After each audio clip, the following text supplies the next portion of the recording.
Good morning students.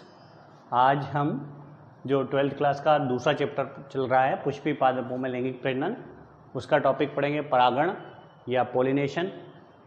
Fourth topic है ये परागण या पॉलिनेशन। जो पुष्पी पादपों में प्रजनन की क्रिया होती है, लैंगिक प्रजनन की क्रिया, उसके 5-6 चरण हैं। उन 5-6 चरणों में से एक चरण का नाम है परागण या पॉलिनेशन। जल्दी से मनीषा, पुष्पी पादपों में जो लैंगिक जनन है उसके चरण जो है फटाफट इसके कमेंट बॉक्स में लिख करके तुरंत भेजो। देखता हूँ कितनी देर में भेजती हो। और मनीषा के अलावा 1-2 लड़के, संजय सूर्यवंशी, तुम भी भेजो फटाफट। इसके नीचे ही कमेंट बॉक्स में लिख दो लैंगिक प्रजनन के कितने चरण है। कॉपी में पलट लो फटाफट और देख के लिख करके भेजो ताकि तुमको याद हो जाएगा। अब परागण जो है केवल पादपों में होने वाला विशेष क्रिया है, जंतुओं में नहीं होती है। क्यों नहीं होती है और क्यों होती है देखते हैं अपन। परागण की जरूरत क्यों पड़ी पादपों में। परागण के बाद होता है निषेचन, मतलब होता है फर्टिलाइजेशन, मेल गैमीट और फीमेल गैमीट का मिलना। अब मिलने के पहले उनको एक दूसरे के पास पहुंचना होगा। उनको एक दूसरे के पास पहुंचने की क्रिया को क्या बोल रहे हैं यहाँ पर, परागण कह रहे हैं। अब जो जैसे मनुष्य का शुक्राणु है वो मोटाइल होता है, चलनशील होता है। अंडाणु भी चलनशील है जो कि ओवरी से फैलोपियन ट्यूब के द्वारा जो है एक स्थान से दूसरे स्थान पर जाता है।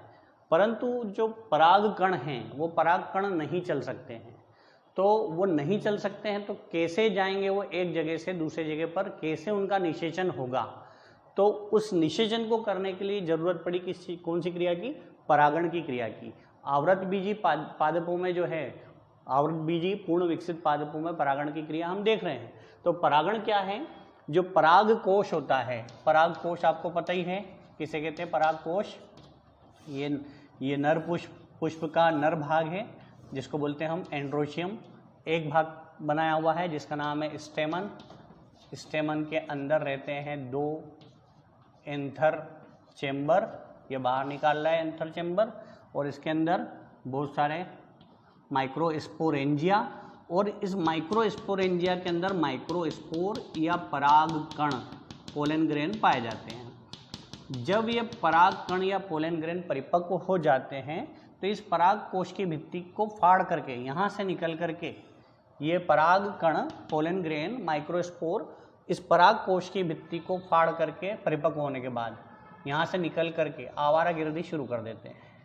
ठीक है, एक निश्चित समय के बाद जब वो परिपक्व हो जाते हैं, 18 साल के हो जाते हैं, घूमने फिरने लायक हो जाते हैं गलियों में, तब ये परिपक्व होकर के यहाँ से निकलते हैं पराग कण, और पराग कण पहुँचते कहाँ पर, मादा जननांग के कौन से वाले भाग पर, स्टिग्मा पर पहुँचते हैं। और स्टिग्मा जो है तैयार, क्रीम पॉलिश लगा के, लाली लिपस्टिक लगा के ये भी तैयार रहती है कि घूमने फिरने आएगा, ठीक ठाक दिखूंगी तो रोज आएगा वरना नहीं आएगा। अब जो ये पराग कण है, ये पराग कण यहाँ पर जाकर के, आधा अंकुरण तो इनका यहाँ पर हो जाता है, इस पराग कण का आधा अंकुरण यहाँ पर होता है। तो परागण क्या है या पॉलिनेशन क्या है, पराग कणों का नर पुष्प से, नर पुष्प में कहाँ से, पराग कोश से निकलकर, कब निकलते हैं, परिपक्व होने के बाद निकल करके कहाँ पर, मादा पुष्प के स्टिग्मा तक पहुँचने की क्रिया को क्या कहा जाता है, परागण कहा जाता है। ठीक है, परिभाषा समझ में आ गई। पराग कणों का नर पुष्प से निकलकर मादा पुष्प के स्टिग्मा तक पहुँचने की क्रिया को परागण कहा जाता है। आवृत बीजियों में हम परागण देख रहे हैं, परिभाषा अच्छे से याद रख लेना। अब ये जो परागण की क्रिया है ये जो 2 प्रकार की है। परागण कितने प्रकार का है, 2 प्रकार का, स्वपरागण और एक परपरागण, सेल्फ पॉलिनेशन और क्रॉस पॉलिनेशन। ठीक है, इसको जीनोगेमी भी कहते हैं, जीनोगेमी या परपरागण या क्रॉस पॉलिनेशन एक ही बात है। अब देखो, एक पौधा ये है, उस पौधे के अंदर एक पुष्प ये लगा है, एक पुष्प ये लगा हुआ है, एक पुष्प ये लगा हुआ है। मान लो ये केवल नर पुष्प है, ठीक है, ये चिन्ह रहता है नर का। मान लो ये केवल मादा पुष्प है, ये चिन्ह रहता है मादा का। और ये द्विलिंगी है, मतलब इसमें नर भी है और मादा भी है। ठीक है, ये नर और ये मादा। तो एक ये दोनों पुष्प एक लिंगी है, ये पुष्प द्विलिंगी है। जिसके अंदर दोनों मेल और फीमेल सेक्स ऑर्गन दोनों उपस्थित हों तो द्विलिंगी, और जिसमें एक ही हो तो एक लिंगी। और एक पुष्प ये है एक प्लांट, उसके अंदर पुष्प है, इसके अंदर केवल मादा पुष्प मौजूद है। कौन सा पुष्प मौजूद है? केवल मादा पुष्प मौजूद है। तो ये कैसा है? एकलिंगी पुष्प है। तो स्वपरागण क्या है? पराग कणों का नर पुष्प से निकलकर, ठीक है, नर पुष्प से निकलकर उसी पौधे के मादा पुष्प या किसी उसी पौधे के दूसरे फूल के, देखो यहां से निकल करके इसी पौधे के मादा पुष्प में या इसी पौधे के दूसरे मादा पुष्प में, ध्यान रखना फूल भी वही हो, यहां से परागकण निकले उसी फूल के मादा पुष्प पर गए या उसी पौधे के दूसरे मादा पुष्प तक जाना, क्या कहलाता है? स्वपरागण, सेल्फ पॉलिनेशन। मतलब घर के घर में परागण की क्रिया हो गई है। इस क्रिया के लिए, स्वपरागण के लिए पौधे का द्विलिंगी होना आवश्यक है। मान लो खाली यहाँ मेल फ्लावर ही होता तो यहाँ परागण नहीं होता, और केवल फीमेल फ्लावर होता तो परागण नहीं होता। अब यहाँ दोनों लिंगी हैं, मेल फीमेल दोनों हैं। हाँ, एक छोटा सा ऑब्जेक्टिव टाइप याद रखना, बाद में काम में आएगा ये, कि अगर इनमें से एक लिंग हटा दें, मेल फीमेल कोई भी, तो उसको हटाने की क्रिया को विपुंसन, एसिमाइलेशन कहते हैं। मुख्यतः नर पुष्प को हटाया जाता है, ठीक है, नर पुष्प को हटाना जो है विपुंसन कहलाता है। अब जो है स्वपरागण पढ़ रहे हैं, पराग कणों का मादा नर पुष्प से निकलकर उसी पौधे के उसी पुष्प या दूसरे पौधे के उसी पौधे के दूसरे पुष्प तक, मादा पुष्प तक पहुंचना स्वपरागण कहलाता है। इस क्रिया के लिए पौधे का क्या होना जरूरी है? द्विलिंगी होना आवश्यक है। अब ये जो ऑटोगेमी है ये भी दो प्रकार का है, एक तो ऑटोगेमी और एक जिटोनोगेमी। ऑटोगेमी और जिटोनोगेमी, ठीक है। अब ऑटोगेमी, जब पराग कण निकल करके उसी पौधे के उसी पुष्प, मतलब जिस पुष्प से पराग कण निकले उसी पुष्प के मादा पुष्प तक जा करके उस मादा पुष्प को परागित करें तो उसको क्या कहा जाएगा? ऑटोगेमी। ऑटोगेमी सबको समझ में आ गया? जब पराग कण उसी पौधे के उसी मादा पुष्प पर जा करके उसको परागित करेंगे तो उसको क्या कहा जाएगा? ऑटोगेमी। और जब पराग कण उसी पौधे के दूसरे मादा पुष्प पर जाकर के उसको परागित करें तो उस क्रिया को बोला जाएगा जिटोनोगेमी। दोनों चीजें याद रखना, ऑटोगेमी और जिटोनोगेमी। एक ही फूल में क्रिया हो गई है तो उसको बोला जाएगा ऑटोगेमी, और एक फूल से परागकण निकल करके उसी पौधे के दूसरे मादा पुष्प तक जाएंगे तो जिटोनोगेमी। यह हुआ स्वपरागण। दूसरा आता है परपरागण या जिनोगेमी। पराग कणों का नर पुष्प से निकल करके दूसरे मादा पौधे के मादा पुष्प तक पहुंचना, ठीक है। यहाँ घर के घर काम हो गया, यहाँ पराये के घर जाकर के परागण करा, इसलिए नाम रखा पर परागण, पराये के घर जाकर के परागण। तो पराग कणों का एक पौधे से निकल करके दूसरे पौधे के मादा पुष्प को परागित करना क्या कहलाता है? पर परागण कहलाता है। स्वपरागण पर परागण में आपको दिक्कत ही नहीं होगी दोनों में। अब जो है पर परागण के लिए पौधों का द्विलिंगी होना जरूरी नहीं है, पर स्वपरागण के लिए पौधों का द्विलिंगी होना आवश्यक है। अब जो है पर परागण हैं वो अनेक प्रकार के हो सकते हैं माध्यम के आधार पर, क्योंकि पर परागण बिना माध्यम के होगा ही नहीं। इसको हम एक सामान्य भाषा में बोलें, स्वपरागण मतलब अरेंज मैरिज, जो मिला घर वालों ने पकड़ के दे दिया, उससे ब्याह कर लिया, स्वपरागण। ढूंढ के करा तो पर परागण, लव मैरिज। अब पर परागण हो रहा है तो पर परागण के लिए एक माध्यम की आवश्यकता होती है, ठीक है। बीच में होता है एक करवाने वाला माध्यम, बातचीत करवाने के लिए, तो वो केवल स्वपरागण में होता है, पर परागण में नहीं होता। पर परागण में माध्यम की आवश्यकता होती है, स्वपरागण में माध्यम की आवश्यकता नहीं होती, क्योंकि घर के घर में ही व्यवस्था है। पहले से पता है कि इसी से ब्याह करना अपने को, तो बता दिया, पहले ही बांध दिया है। अब पर परागण में माध्यम चाहिए तो माध्यम कौन कौन से हैं देखना जरा ध्यान से। पहला पर परागण जो है वायु के द्वारा, पहला काय के द्वारा? वायु के द्वारा। जब पराग कण एक स्थान से दूसरे स्थान पर वायु के माध्यम से उड़ करके जाते हैं, उड़ करके, तो उस परागण को क्या बोला जाएगा? वायु परागण। और वायु परागण जो है गन्ना, मक्का, बांस, धान आदि और अनेक पादपों में मुख्य रूप से वायु द्वारा ही परागण होता है। दूसरा आता है जल परागण।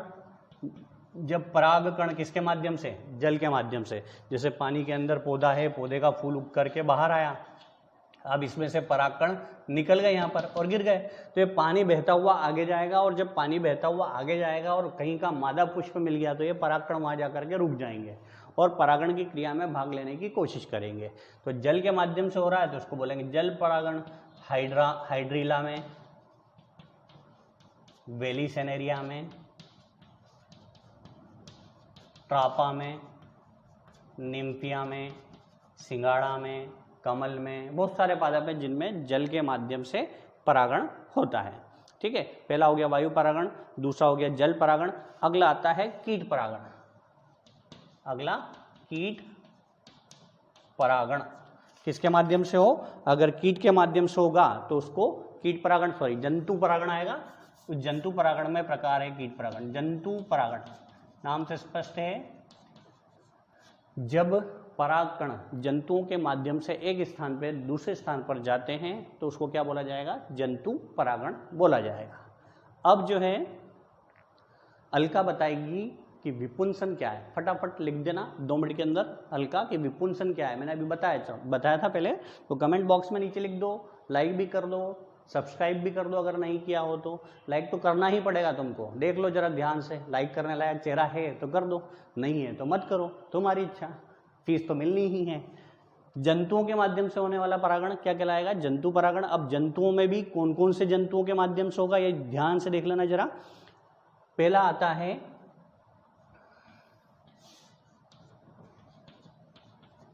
अलग अलग भिन्न भिन्न प्रकार के जंतुओं के माध्यम से हो रहा है। तो पहला परागण जो है जंतुओं में होने वाले पहले परागण को क्या बोल रहे हैं अपन? मेलकोफिली। मेलकोफिली परागण। मेलकोफिली परागण पाइला के द्वारा होता है। और कौन से पादप में होता है? आर्किड के पादपों में पाइला के द्वारा ये परागण होता है। फिर दूसरा है चिरेप्टेरोफिली। चिरेप्टेरोफिली परागण चमगादड़ के द्वारा होता है। चमगादड़, कदम और कचनार उदाहरण याद रख लेना। कचनार, कदम और कचनार में किसके द्वारा होता है? चमगादड़ के द्वारा। उसको बोला जाएगा चिरेप्टेरोफिली परागण।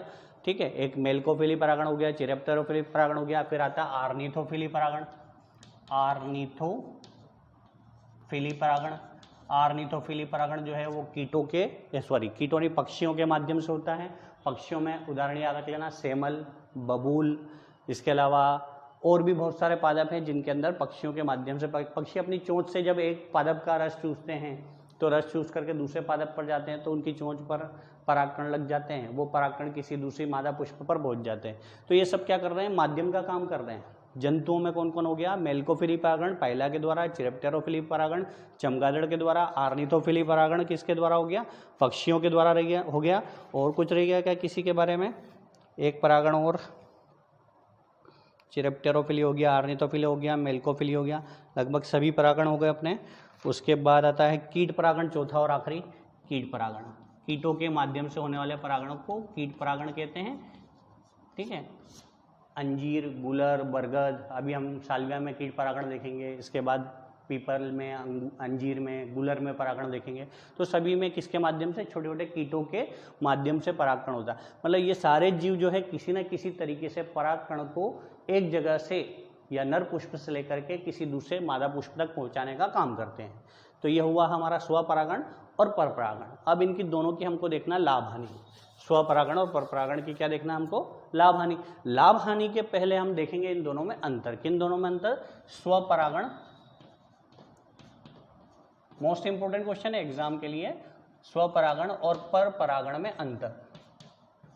स्वपरागण है क्या? पराग कणों का नर पुष्प से निकलकर उसी पौधे के, सबसे पहली चीज इसमें स्वपरागण में परिभाषा याद रख लेना। आपने को 7-8 पॉइंट बताऊंगा, ये याद रखोगे तो अंतर याद हो जाएगा। पहले परिभाषा, पराग कणों का नर पुष्प से निकल करके उसी पौधे के उसी पुष्प या उसी पौधे के दूसरे मादा पुष्प को परागित करना क्या कहलाता है? स्वपरागण कहलाता है। पहली चीज सबको याद रहेगी। परपरागण, पराग कणों का नर पुष्प से निकल करके दूसरे पौधे के मादा पुष्प को क्या करना? परागित करना क्या कहलाता है? परपरागण कहलाता है। दोनों परिभाषा क्लियर। फिर आता है लिंग। इस परागण के लिए, किस परागण के लिए? स्वपरागण के लिए पौधे का क्या होना जरूरी है, द्विलिंगी होना जरूरी है। अलका ने लिख दिया क्या कि अगर विपुंसन क्या है, अभी तक नहीं लिखा, जल्दी लिखो बेटा। अलका नहीं लिख पा रही है, जल्दी तुम लिख दो बेटा, कोई और लिख दो, कोई भी लिख दो, एक बता दो कि विपुंसन क्या है। फिर दूसरा क्या है, द्विलिंगी। परागकणों का कहाँ से, सॉरी, स्वपरागण में परागकणों का कैसा होना जरूरी है, द्विलिंगी, क्योंकि बिना द्विलिंगी के स्वपरागण की क्रिया संभव नहीं है। और यहाँ पर कैसा होना जरूरी है, द्विलिंगी होना जरूरी नहीं है। फिर स्वपरागण, स्वपरागण के लिए पौधा अगर रंगीन, सुंदर और आकर्षक हो या ना हो, बताओ इससे फर्क पड़ेगा कि नहीं। रंगीन आकर्षक होना जरूरी कि नहीं। मनीष बामनिया, स्केच मेकर, जल्दी बताओ कि स्वपरागण के लिए पुष्प का रंगीन, सुंदर, आकर्षक होना जरूरी है कि नहीं। लिख दे बेटा, जल्दी से नीचे लिख दे फटाफट कमेंट बॉक्स में कि रंगीन और सुंदर और आकर्षक होना जरूरी है या नहीं। चलो जल्दी से लिखो, फिर मैं बताता हूँ आगे। स्वपरागण के लिए पौधे का ना तो सुंदर होना जरूरी है, न रंगीन होना जरूरी है, ना आकर्षक होना जरूरी है। क्यों नहीं जरूरी, क्योंकि स्वपरागण में पौधा एक ही है, वहीं के वहीं क्रिया होनी है, कैसा भी हो, जैसा भी हो चलेगा। पर परागण में जब अपने को ढूंढ के करनी है तो कैसे शादी करेंगे, ढूंढ के। सुंदर भी होंगी, रंगीन भी होनी चाहिए, आकर्षक भी होना चाहिए। मतलब परागण के लिए पौधे का कैसा होना जरूरी है, सुंदर होना जरूरी है, रंगीन होना जरूरी है, आकर्षक होना जरूरी है। 3 अंतर बताएं अभी, पहले परिभाषा, दूसरे नंबर पे लिंग, और तीसरा सुंदर, रंगीन और आकर्षक। फिर आता है शुद्धता, अगला शब्द याद रखना, शुद्धता। अब स्वपरागण में क्या हो रहा है कि यहीं की यहीं क्रिया हो रही है, ठीक है। ये मादा पुष्प और ये नर पुष्प, यहाँ से परागकण निकल के यहाँ पहुँच गया, तो इसके यहीं अगली संतान उत्पन्न जाएगी उसी घर में, फिर अगला भी यहीं पर उत्पन्न हो जाएगा, अगला भी यहीं पर उत्पन्न हो जाएगा। तो इसी पौधे के क्या होंगे, गुण पीढ़ी दर पीढ़ी बनते रहेंगे। मतलब इस परागण में गुणों की शुद्धता बनी रहती है। यहाँ गुण अशुद्ध हो जाते हैं, क्यों, क्योंकि एक तो दूसरी जात का और एक दूसरी जात की है, तो दो अलग अलग जात की दो अलग अलग भिन्न भिन्न गुण आ गए, तो नए प्रकार के गुण आ जाएंगे। मतलब इसमें गुणों की शुद्धता क्या हो जाती है, पूरी तरह से समाप्त हो जाती है। अगला आता है विभिन्नता, शब्द याद रखना, विभिन्नता और विकास। वही के वही लक्षण पीढ़ी दर पीढ़ी आए जा रहे हैं, तो क्या विभिन्नता आने की संभावना होगी, नहीं होगी। ना विभिन्नता होगी ना विकास होगा। मतलब स्वपरागण में ना तो विभिन्नता की क्रिया होगी ना विकास क्रिया होगी, पर परागण में हर बार नए नए गुण उत्पन्न होंगे, तो ये संभावना बनी रहेगी विभिन्नता और विकास की। स्वपरागण करने के लिए पराग कणों की संख्या, अगली चीज याद रखना, पराग कणों की संख्या। सोचो कौन से वाले परागण में अधिक पराग कणों की आवश्यकता होगी। अलका ने अभी तक उत्तर नहीं बताया, उत्तर मैंने बता दिया है, ठीक है। मनीष ने भी नहीं बताया शायद। पराग कणों की संख्या, स्वपरागण के लिए पराग कणों की संख्या ज्यादा होनी चाहिए कि कम। जब परागकण यहीं के ही जा रहे हैं तो रास्ते में कोई मरने के चांस कम रहते हैं, तो मरने के चांस कम रहेंगे तो इनकी संख्या भी ज़्यादा जरूरत नहीं होगी। मतलब स्वपरागण के लिए कम परागकणों की आवश्यकता पड़ती है, परंतु परागण करने जा रहे हैं तो यहाँ से परागण करने के लिए दूसरे पौधे तक जाना पड़ेगा, तो बीच में बहुत सारी मौसमी या वातावरणीय बाधाएं आएंगी, जिसके कारण वो परागकण वहाँ तक पहुँच करके परागण नहीं कर पाएंगे या बीच में ही मर जाएंगे। तो यहाँ पर परागकणों की कम संख्या की आवश्यकता होती है, यहाँ पर अधिक संख्या की आवश्यकता होती है। 1 2 3 4 5 6 अंतर समझ में आ गए होंगे सबको। उसके अलावा माध्यम, अगला मेन तो रह गया है माध्यम।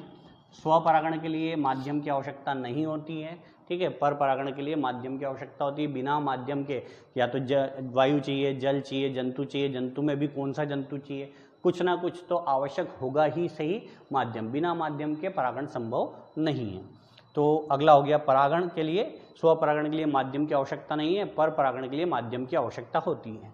आखिरी, स्वपरागण से जो उत्पन्न हो रही संतान है, बार बार एक ही एक लक्षण बार बार जा रहे हैं हर पीढ़ी में, तो जो संतान हो रही है उत्पन्न स्वपरागण से, वो कैसी होगी, दुर्बल और अस्वस्थ संतान पैदा होती है स्वपरागण से बार बार। और यहाँ पर जो संतान होगी वो स्वस्थ होगी, प्रबल होगी और मजबूत होगी। तो ये अंतर है 1 2 3 4 5 6 7 और 8 अंतर आपको अच्छे से याद रखना है। पहली परिभाषा, दूसरे में लिंग, इसमें द्विलिंगी, इसमें एकलिंगी। सुंदर, रंगीन, आकर्षक की जरूरत नहीं है, यहाँ पर जरूरत है। यहाँ पर गुणों की शुद्धता बनी रहती है, यहाँ पर समाप्त हो जाती है। विभिन्नता और विकास नहीं होता है, यहाँ पर विभिन्नता विकास की संभावना होती है। यहाँ परागकणों की कम संख्या की आवश्यकता होती है, यहाँ पर बहुत अधिक आवश्यकता होती है। अगला माध्यम, स्वपरागण के लिए माध्यम की आवश्यकता नहीं होती है, इसमें माध्यम के बिना काम ही नहीं चलेगा।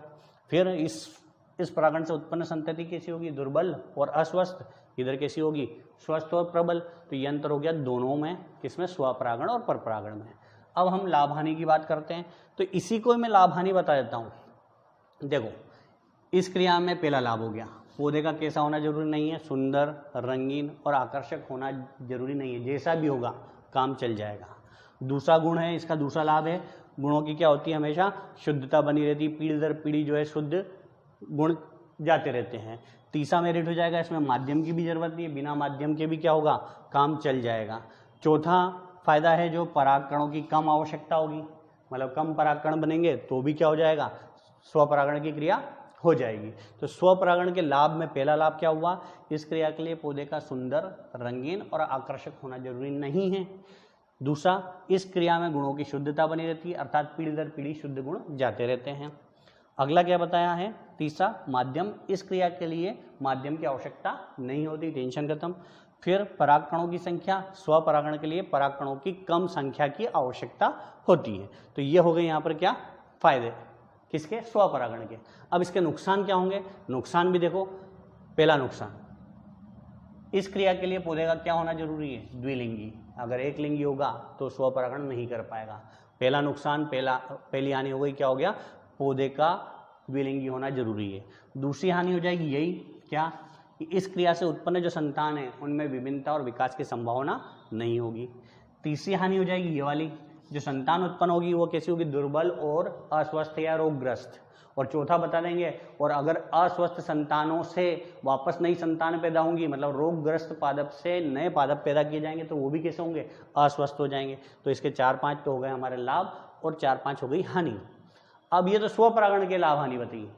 अब आप देखते हैं कि इसके परपरागण के लाभ हानि। अब परपरागण के लाभ हानि ठीक उल्टा कर देंगे, जो स्वपरागण के लाभ हैं वो परपरागण की हानि है, और जो परपरागण के स्वपरागण की जो हानियां हैं वो परपरागण के लाभ हो जाएंगे। क्या ये आप कर लोगे? इसका उल्टा करना है। जैसे ये 5 लाभ बताए थे, पहला लाभ जो था यहाँ पर सुंदर, रंगीन, आकर्षक होना जरूरी है, तो ये इसकी क्या हो जाएगी? हानि हो जाएगी। दूसरा लाभ था गुणों की शुद्धता बनी रहती है, तो ये यहाँ पर गुणों की शुद्धता समाप्त हो जाएगी, ये हानि हो जाएगी। तो इसके लाभ हानि याद रख लो, इसके याद रखोगे तो ठीक उल्टा इसके लाभ हानि हो जाएंगे। तो ये हमारा टॉपिक हुआ है पॉलिनेशन या परागण।